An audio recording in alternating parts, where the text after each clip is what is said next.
Aku pengen bahas tentang anggota dewan kita yang melakukan tarian tarian apa tuh gama apa di acara sidang tahunan MPR dan tarian mereka itu kan viral kan, menuai reaksi yang negatif dari orang-orang dari masyarakat.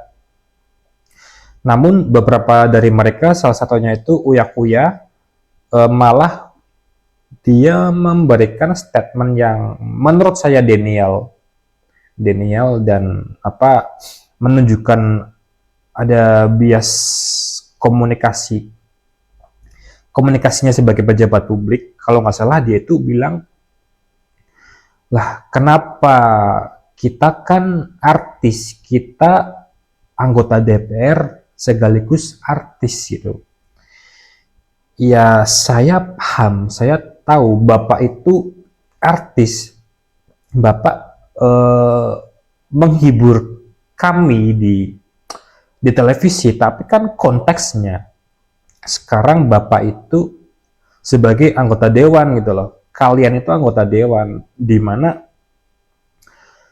masih banyak masyarakat yang mengalami masalah PHK, terus apa mencari pekerjaan yang susah, gizi buruk, busung lapar, terus kemiskinan, bla bla bla, masih banyak banget. Dan ketika kalian joget-joget di acara sidang tahunan MPR, itu sesuatu yang sangat bodoh dan nggak pantas untuk dilakukan sebagai anggota dewan.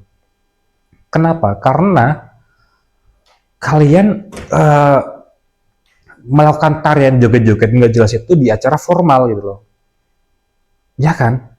Sidang tahunan MPR itu kan acara formal negara di mana kalian harusnya itu menjaga etika kalian, menjaga sikap kalian, menjaga image kalian gitu loh. Jangankan anggota dewan deh, kita sebagai masyarakat biasa ketika kita ada di acara formal, kita tentu menjaga sikap kita kan, etika kita, terus kayak ya kayak table manner, basic manner kita itu harusnya bekerja secara otomatis ketika kita berada di acara formal dan non formal, ya kan.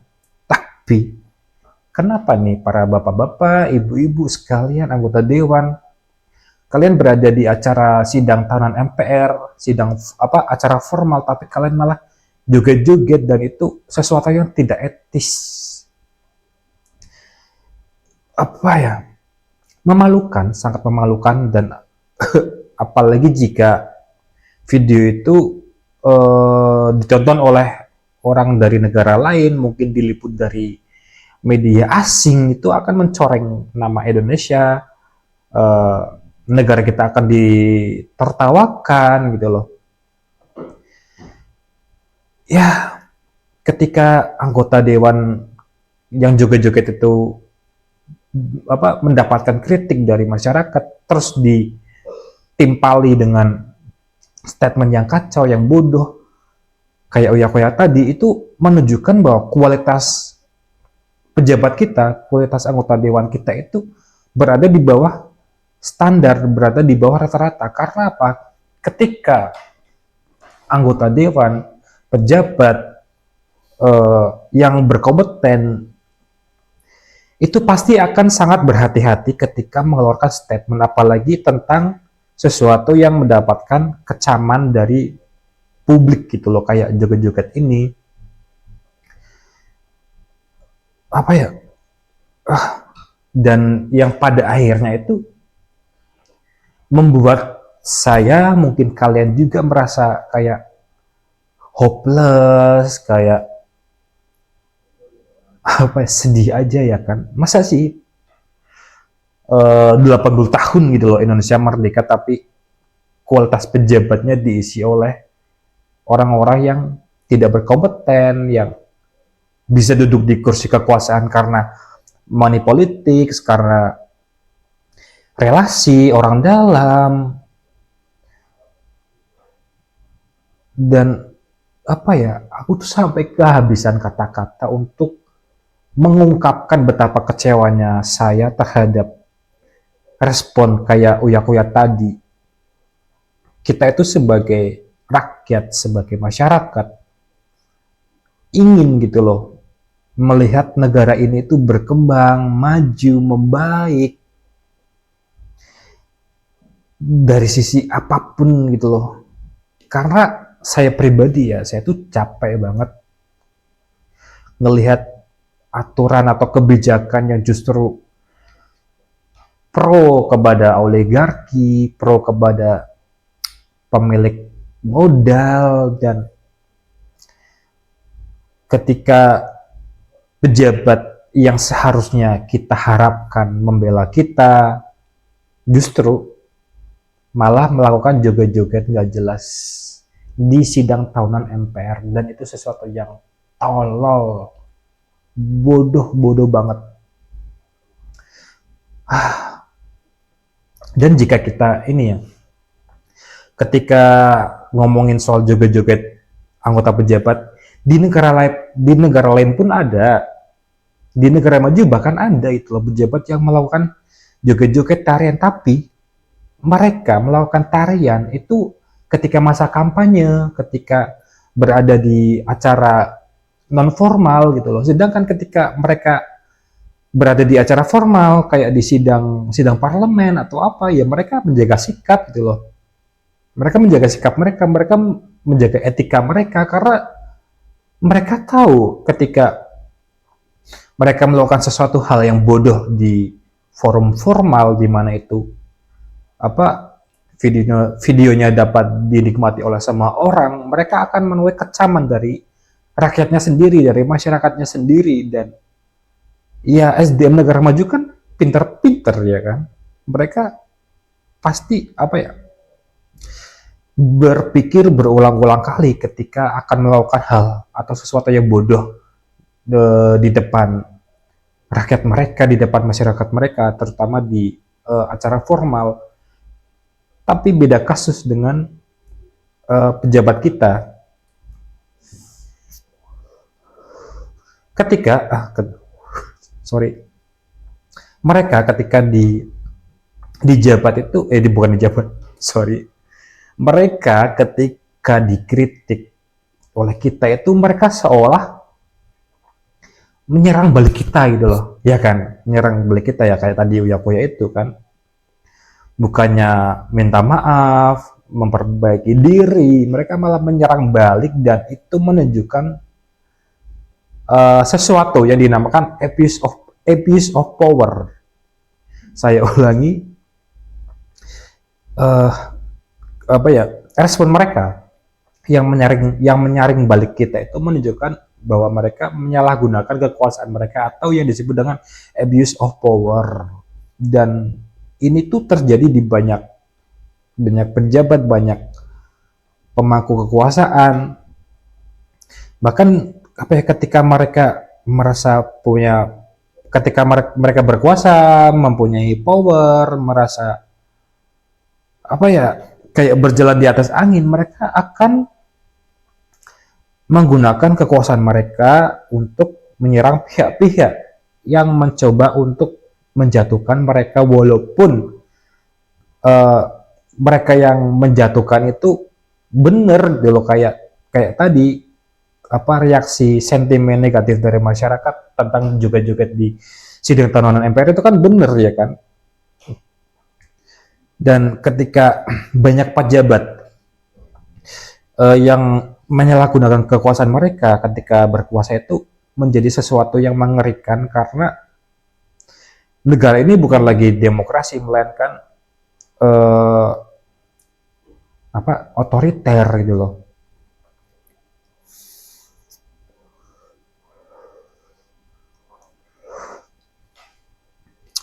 Ketika bahas tentang pejabat di Indonesia, itu ada aja bahasanya, cuman di tahap sekarang ini aku tuh kayak udah capek, udah nggak tahu harus ngomong apa gitu loh, udah nggak tahu harus memberikan statement yang seperti apa, udah nggak tahu harus memberikan reaksi yang bagaimana, karena apa ya, terlalu capek aja sih eh, melihat kelakuan pejabat kita yang bodoh, yang tolol, yang nggak ngerti etika pejabat.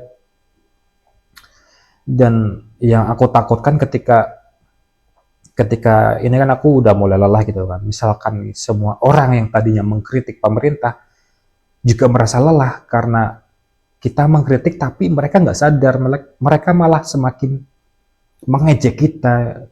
Dan ketika kami semua yang mengkritik pemerintah mulai lelah, terus mulai bodoh amat, ya kasihan kasihan mereka kaum kecil, kasihan mereka yang tertindas, kasihan mereka yang nggak bisa bersuara, kasihan mereka yang bingung harus ngomong apa karena mereka nggak punya literasi untuk menyampaikan pendapat.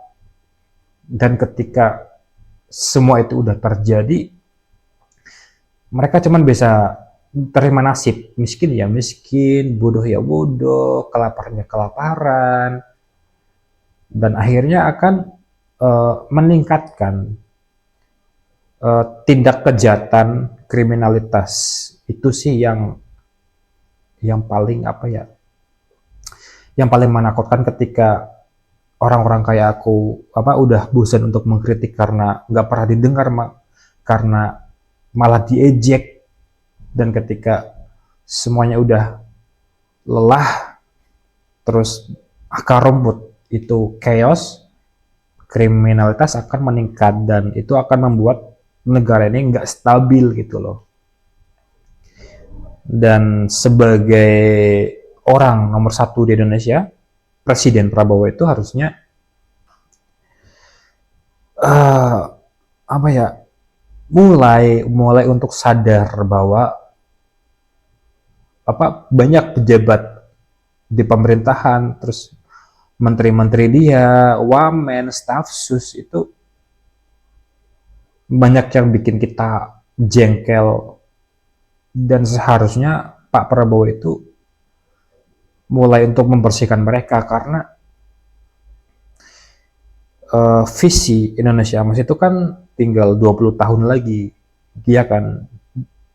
Dan menurut saya untuk mencapai Indonesia Emas dengan kondisi negara yang seperti sekarang, mulai dari hukum, ekonomi, birokrasi, sumber daya manusia, literasi, dan lain-lain, itu akan sangat mustahil bagi Indonesia untuk mencapai Indonesia Emas pada tahun 2045. Kenapa?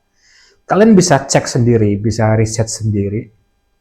Negara-negara yang tadinya miskin kayak China, uh, mereka membutuhkan waktu lebih dari 20 tahun untuk menjadi negara maju gitu loh. Sedangkan kita Indonesia hanya mempunyai waktu 20 tahun kan.